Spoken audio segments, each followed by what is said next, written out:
Anne basically just pulled off one of the most quietly brutal power moves in modern royal history.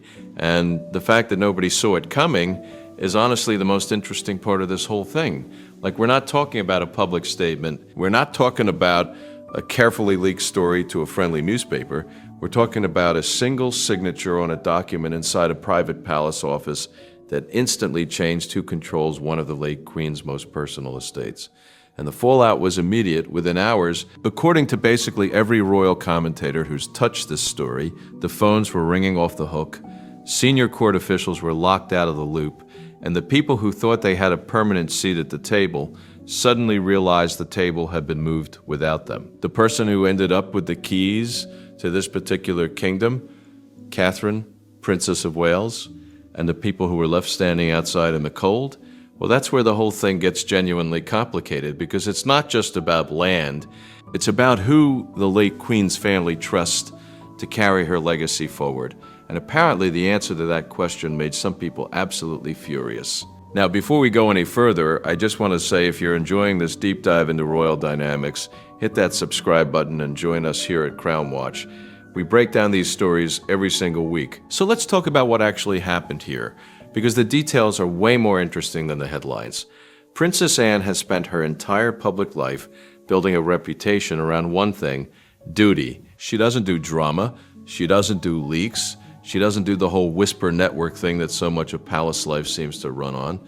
She shows up, she does the work, she goes home. That's been her brand for decades. So when she made this decision about Queen Elizabeth's private estate, it landed with the kind of weight that only comes from someone who has never once been accused of acting impulsively.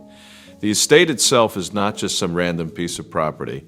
This is the place where Queen Elizabeth went to actually breathe, to step away from the crown for a minute, and just exist as a person. Every garden path, every cottage, every timber in the main house was touched by her direct choices. This was her sanctuary, and for years there had been what you might call quiet assumptions about who would end up in control of it. Certain factions within the palace had basically operated as if the property would naturally flow toward whoever was closest to the current reign. Plans were drafted, future events were envisioned, private arrangements were discussed. Everyone just sort of assumed the traditional power structures would hold. Princess Anne looked at all of that and apparently said, absolutely not. The moment the document was placed on that table and Anne pressed her signet ring into the sealing wax, the entire assumed inheritance structure collapsed. There were no preliminary committee meetings, no advisory board reviews, no subtle leaks to test public reaction. She moved with what insiders have described as absolute precision, cutting through layers of court bureaucracy to execute something that felt less like a property transfer and more like a declaration. And the person she chose? Catherine. Not because Catherine demanded it, not because she was the loudest voice in the room, but because in Anne's assessment, Catherine represents the future chapter of this institution. That's the logic, that's the reasoning. And honestly, when you lay it out like that, it makes a certain kind of sense. Why would you entrust the late Queen's most personal sanctuary to anyone other than the person who will actually be guiding the monarchy forward? But here's where it gets messy, because not everyone saw it that way. The reaction from Camilla's wider circle was, by all accounts, volcanic, and I want to be careful here because a lot of this comes from what royal commentators have pieced together through sources and insider accounts. But the picture that emerges is one of genuine shock and fury.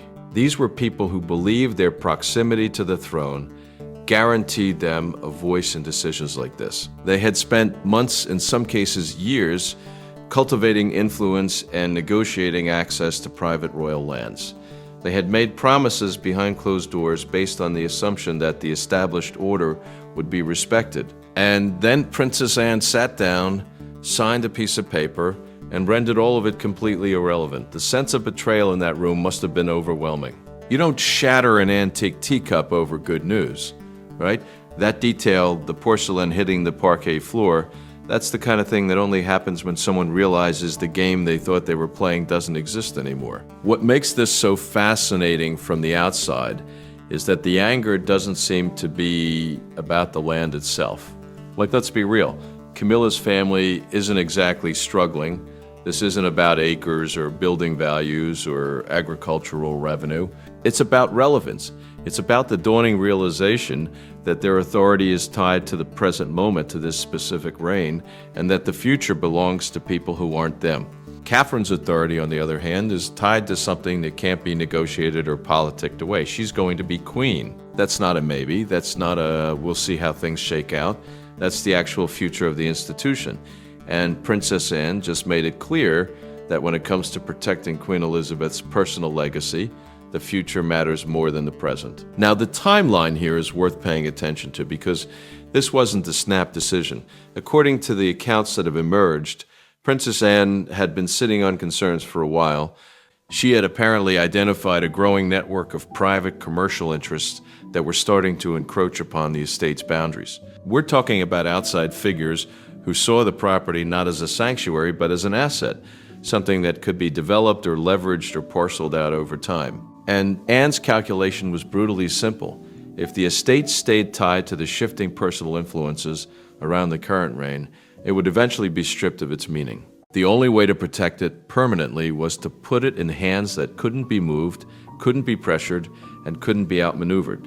Catherine was the only person who checked all those boxes. She has the public trust, she has the generational stability, and she's not going anywhere. But the real twist, the thing that takes us from palace drama to something genuinely remarkable, is what the legal team found when they started digging through the archives. Because once the initial shock wore off and Camilla's circles started making noise about challenging the transfer, researchers went looking for any precedent or loophole that might help their case. What they found instead was a small red leather envelope at the bottom of a file box, sealed with royal wax and dated years before any of this conflict began. Inside was a codicil, a legal addendum, written in Queen Elizabeth's own handwriting, and the contents basically rendered every objection moot before it was even raised. The late Queen had not only anticipated this exact situation, she had already decided how it should be handled. The estate was designated as an unalterable sanctuary for the future of the crown, permanently shielded from claims by extended family or temporary court factions. Catherine wasn't just Anne's choice. She was Queen Elizabeth's choice, documented and sealed and waiting for the right moment to be executed. That's the detail that changes everything. Because up until that discovery, the people fighting against this transfer could frame it as a power play, as Princess Anne overstepping, as a sudden move that hadn't been properly considered. But once that envelope was opened, the argument collapsed completely. You can't claim you're defending the late Queen's wishes when the late Queen's actual words contradict everything you're saying. You can't argue about precedent when the precedent was set by the monarch herself in a document nobody bothered to check for. Every accusation, every protest, every media leak questioning Catherine's elevation, all of it ran straight into the wall of Queen Elizabeth's explicit final directive. The legal structure was ironclad. The decision was final, and everyone who had spent weeks raging against it suddenly had to confront the reality that they weren't fighting Princess Anne at all. They were fighting a plan that had been set in motion years ago by a woman who knew exactly what would happen after she was gone. The strategic brilliance of Anne's move becomes clearer the more you look at it. She didn't just transfer a property, she created an impenetrable barrier around it. By putting Catherine in control with this kind of legal backing, she made it functionally impossible for commercial interests or shifting court factions to ever touch the estate. Catherine is the future queen. Her position isn't dependent on who's currently in favor or who has the king's ear. She's beyond that. And Anne recognized that protecting Queen Elizabeth's sanctuary required placing it beyond the reach of palace politics entirely. That's not a petty maneuver.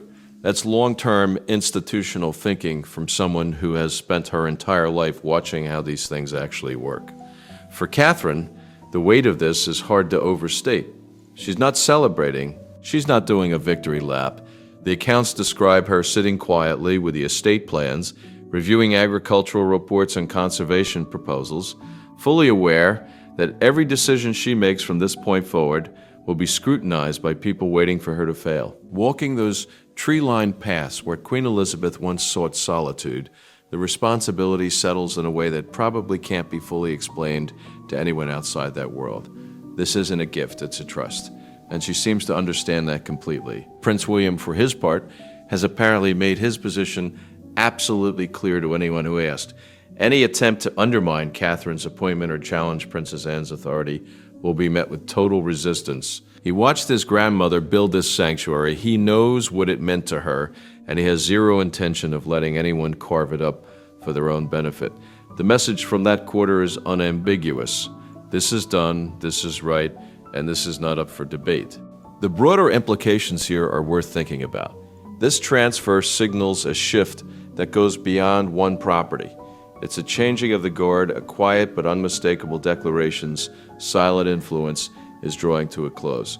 The future of the monarchy is William and Catherine, and decisions like this make that reality harder to ignore or delay. Princess Anne, by acting when she did and how she did, basically forced the institution to look forward instead of sideways. She took the internal storm on herself so that William and Catherine could step into their future without compromised legacies trailing behind them. That's not just loyalty, that's strategic sacrifice from someone who's never asked for credit and probably never will. The people who lost this fight, and it's hard to call it anything other than a loss at this point, are now in an impossible position. They can't continue opposing the transfer without directly defying Queen Elizabeth's documented final wishes. They can't frame it as a rogue action by Princess Anne without looking like they didn't do their homework. And they can't argue that Catherine is unworthy or unprepared without attacking the judgment of both the late Queen and one of the most respected working royals in modern history. The silence that followed the archive discovery tells you everything you need to know. The power struggle ended not with a public confrontation, but with a piece of paper that had been sitting in a file box for years, waiting for exactly this moment. What sticks with me about this whole situation is how clearly it illustrates the difference between influence and authority. Camilla's circle had influence. They had access, they had proximity, they had the ability to make things happen through quiet conversations and implied expectations. But Catherine now has authority, the kind that's written down and legally binding and backed by the explicit instructions of a monarch who planned for this long before anyone else was thinking about it. Influence can be lost, shifted, or outmaneuvered. Authority, real authority, is much harder to dislodge, and Princess Anne understood that distinction better than anyone in that palace. The late Queen's handwriting on those pages, the specific conditions she outlined, the clarity of her vision for who should protect this sanctuary and why, all of it points to a level of foresight that's genuinely striking. She knew the tensions that would arise. She knew which people would push and which people would try to redirect things for their own benefit, and instead of hoping it would work itself out, she left instructions, specific, binding, legally enforceable instructions that sat quietly in an archive until the exact moment they were needed. That's not just wisdom, that's a master class in protecting what matters from beyond the grave. For Camilla's family and the wider circle that had built expectations around this estate, the reckoning is probably still settling in. The quiet influence they had cultivated, the carefully negotiated access, the subtle promises made in private conversations, all of it dissolved the moment that red wax seal was broken. There's no appeal process for this. There's no workaround. The late Queen made her choice, Princess Anne executed it, and Catherine now carries it forward. Anyone who wants to keep fighting has to explain why they think they know better than Queen Elizabeth herself. Good luck with that argument. Princess Anne's role in all of this is the thing I keep coming back to. She didn't have to do this. She could have let the chips fall where they may, let the estate get pulled into whatever commercial or political currents were swirling around the current reign, and nobody would have blamed her for staying out of it. Instead, she stepped directly into the line of fire, took the backlash, absorbed the anger, and made sure the outcome was locked in before anyone could stop it. She acted as a shield so that William and Catherine wouldn't have to fight this battle themselves. That's duty in its purest form. No press release, no photo op, no carefully managed public image, just a signature on a document and a willingness to stand behind it no matter who got upset. The image of Catherine walking those quiet paths, understanding that she's now responsible for preserving something that meant everything to the late Queen, that's the emotional core of the story. It's not about winning. It's not about defeating rivals or proving points. It's about accepting a weight that someone else chose you to carry and carrying it with the dignity the responsibility demands. Queen Elizabeth built this sanctuary as a place of peace. Catherine's job now is to make sure it stays that way for the next generation and the one after that. Given everything we've seen from her over the years, the steady focus, the refusal to get dragged into petty conflicts, the quiet dedication to the work itself, it's hard to imagine anyone better suited to the task. Years from now, when historians look back at this period, they probably won't spend much time on the private meetings or the shattered teacups or the frantic phone calls between palace offices. What they'll see is the moment Princess Anne made a choice that protected Queen Elizabeth's legacy from becoming just another asset to be traded and leveraged. They'll see a decision that prioritized the future over the present and permanence over convenience. And they'll see Catherine, Princess of Wales, standing on ground that was entrusted to her, not because of politics or favoritism, but because 2 generations of royal women looked at her and saw someone who would protect what mattered. The factions can keep whispering, the speculation can keep swirling, but the foundation underneath all of it is solid. Princess Anne made sure of that, and somewhere you have to think Queen Elizabeth knew exactly what she was doing when she left those instructions behind. She understood the personalities, the pressures, and the quiet battles that would inevitably unfold once she was no longer there to oversee things directly. That small red leather envelope wasn't just a legal safeguard. It was a message from the past, delivered at precisely the right moment,